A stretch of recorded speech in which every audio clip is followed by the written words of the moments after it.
Halo, hari ini kita akan membahas tentang transaksi obligasi, khususnya transaksi obligasi yang terjadi antar perusahaan afiliasi, karena pada akhirnya kita akan menyusun laporan keuangan konsolidasi.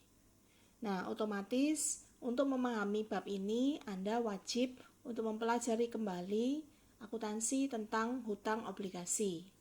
Tetapi dengan catatan kita juga akan mempelajari dari sudut pandang kreditur sebagai pemberi pinjaman atau sebagai pembeli dari surat hutang obligasi perusahaan.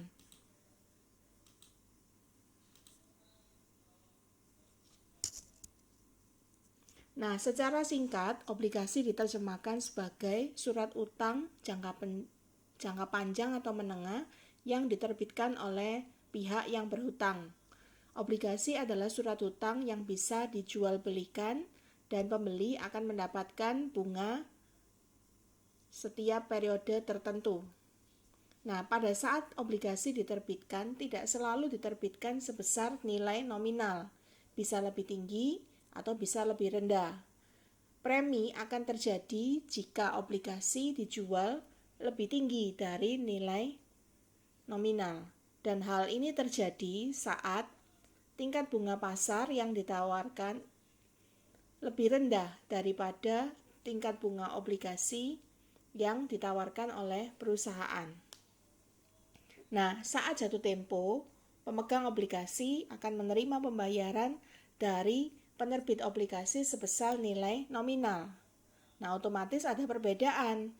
Yang pertama adalah kas yang diterima oleh penerbit obligasi. Yang kedua adalah nilai nominal, ada perbedaan angka. Nah, perbedaan ini disebut sebagai besarnya premi atau diskonto. Yang perlu kita ingat adalah dari sisi penerbit, ya. Jadi selain mencatat beban bunga, penerbit juga akan melakukan amortisasi, diskonto atau premi obligasi yang terjadi tadi. Nah, saya tulis satu catatan, yang lainnya bisa disesuaikan, yaitu amortisasi diskonto akan menambah beban bunga. Sebaliknya, amortisasi premi akan mengurangi beban bunga. Akan tetapi, Anda juga diminta untuk menguasai akuntansi dari sisi investor obligasi atau yang kita kenal dengan nama kreditur. Nah, mereka akan mencatat apabila ada diskonto. Jadi diskonto artinya kas yang mereka bayarkan itu nilainya lebih rendah dibandingkan dengan nilai nominal obligasi yang mereka beli. Nah, amortisasi diskonto akan menambah pendapatan bunga.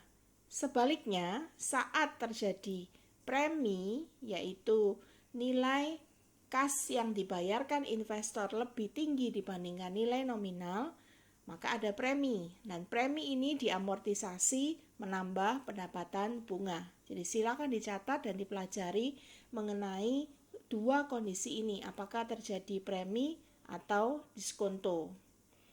Lalu, metode amortisasi dapat menggunakan metode garis lurus atau metode bunga efektif. Nah, saya akan berikan contoh tentang penerapan amortisasi metode bunga efektif dari dua sudut pandang. Sebelum kita melangkah lebih jauh ke pembahasan bab 7 ini. Misal, PTX menerbitkan obligasi tingkat bunganya 8%. Nah, saat itu suku bunga efektif atau pasar 10% per tahun. Nah, dari informasi ini berarti ada gambaran perusahaan menawarkan tingkat bunga yang lebih rendah. Berarti obligasi ini akan dijual dengan diskonto. Lalu jatuh tempo obligasi awalnya diterbitkan 2005 1 Januari, tapi jatuh temponya 1 Januari 2010. 5 tahun jangka waktunya. Tetapi bunga dibayar tiap semester, tanggal 1 Juli dan 1 Januari. Berarti N sama dengan 2 kali 5 atau 10.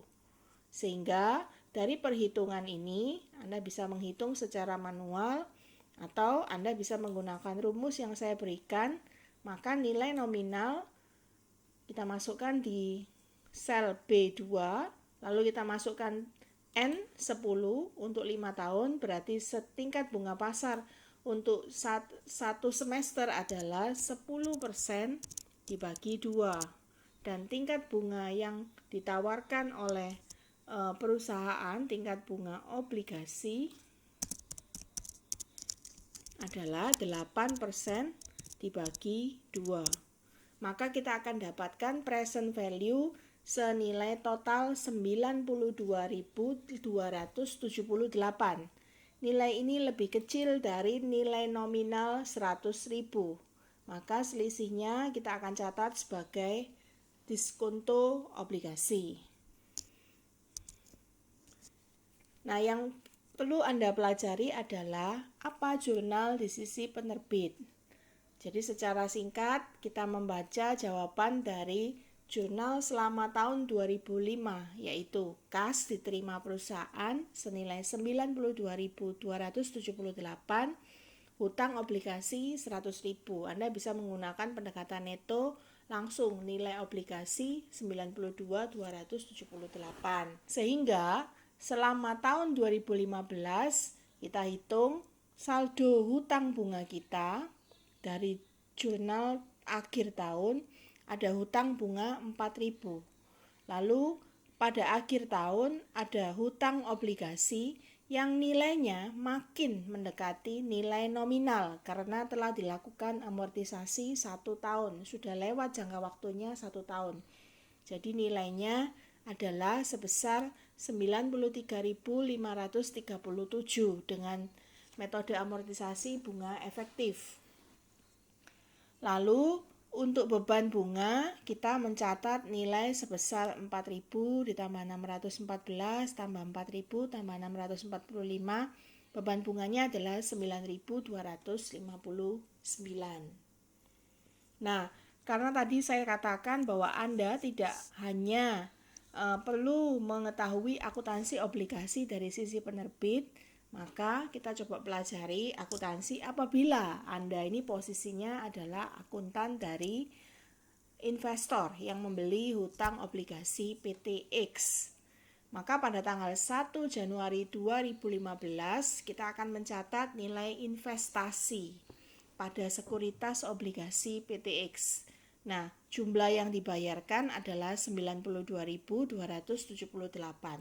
Pada nilai ini juga tercermin atau tersirat adanya diskonto. Mengapa? Karena kita kembali ke pengertian diskonto obligasi, yaitu selisih antara kas yang dibayar atau diterima dengan nilai nominal. Yang dibayar oleh investor adalah 92.278. Sementara nilai nominalnya adalah 100.000, jadi ada diskonto. Nah, dari sisi penerbit, amortisasi diskonto akan menambah pendapatan bunga. Dan dengan tabel yang sama, yang kita hitung dengan metode bunga efektif, maka amortisasi diskonto akan kita catat menambah pendapatan bunga kredit. Debitnya, ini ada kesalahan pengetikan ya. Debitnya pada investasi 614. Dengan dia akan mencatat adanya piutang bunga 4.000. Investasi pada sekuritas obligasi nilainya juga sama, akan mendekati ke nilai nominal. Jadi totalnya menjadi 93.537. Jadi Anda bisa tambahkan dari 92 ditambah 92 ditambah 614 ditambah 645. Dan total pendapatan bunga 9.259. Nah, konteksnya otomatis kita ubah menjadi konteks afiliasi. Jadi dalam kasus akuntansi keuangan lanjutan yang kita bahas, ada hubungan induk anak. Jadi, jika diasumsikan bahwa penerbit adalah induk dan investor yang pertama kali pada tahun 2005 membeli obligasi dari perusahaan anak, maka JEP perlu kita buat untuk menghapus akun-akun yang resiprokal di antara kedua pihak tadi. Ini saya salah ya. Harusnya tahun 2015. Jadi yang dilakukan adalah penghapusan akun-akun tadi yang saya sudah sebutkan. Jadi akun-akun hutang obligasi dengan investasi obligasi, beban bunga dan pendapatan bunga, piutang bunga dan hutang bunga. Yang kita hapus adalah nilai yang dipegang oleh kedua belah pihak. Ya, jadi nilainya sama. Jadi kalau diasumsikan hutang obligasi 100.000 ini dibeli pertama kali oleh perusahaan anak di tahun 2005, maka jurnal inilah yang kita buat dan nilai inilah yang kita lekatkan. Akan tetapi jika perusahaan anak hanya memegang sebagian obligasi induk, ya jadi tahun 2005 awal tadi investor anak ini hanya membeli 50% saja, maka jurnal yang dihapus jurnalnya sama, jadi akun-akunnya sama. Akan tetapi nilai yang kita hapus hanya nilai yang dipegang oleh anak saja. Jadi hutang obligasinya kan cuma 50%, berarti kita hapus 50.000. Dan diskonto berarti separuh dari 6.463. Lalu investasinya otomatis sebagai anak ya, jadi dia pertama kali berinvestasi dia tidak membeli semua, berarti kas yang dibayar kan lebih kecil dari 50.000 ya. Nah otomatis yang dihapus ya yang 50.000 tadi, yang di bawah 50.000 tadi. Dan sama, yang lain juga, jadi tinggal menyesuaikan saja. Terus adalah transaksinya. Dan pertanyaan berikutnya jika Anda bertanya tentang apakah dalam transaksi ini sama seperti bab 5 atau bab 6, yaitu ada laba atau rugi yang belum direalisasi, maka jawabannya tidak ada. Hanya jurnal ini yang kita hapus dan kita masukkan dalam kertas kerja konsolidasi. Akan tetapi, nah ini yang perlu kita pahami, bahwa konteks BIMS bab 7 bukan menyiapkan laporan keuangan konsolidasi dengan kasus seperti yang sudah dijelaskan. Jadi konteksnya dikatakan adalah konteks yang lebih khusus. Pada buku BIMS kita baca ada di halaman pertama bab 7 dikatakan bahwa ada special problem yang muncul untuk intercompany bonds, dan ini juga berlaku kalau hutangnya dalam bentuk wesel apabila ternyata perusahaan baik itu induk maupun anak dia membeli instrumen yang diterbitkan afiliasinya dari pihak luar. Ya.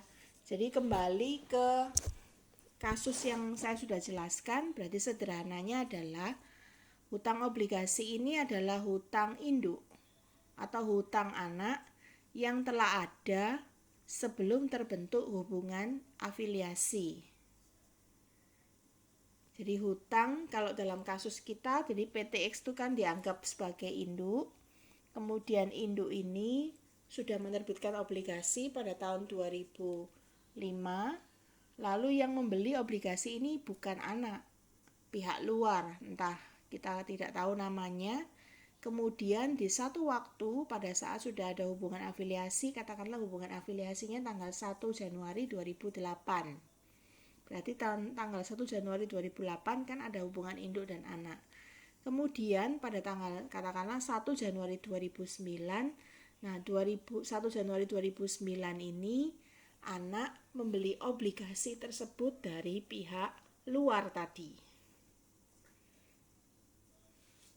Sehingga dikatakan kasus ini adalah kasus yang khusus. Kasus yang berkaitan dengan penebusan hutang obligasi dari sudut pandang laporan keuangan konsolidasi. Nah, kita akan bahas lebih lanjut pada bagian berikutnya.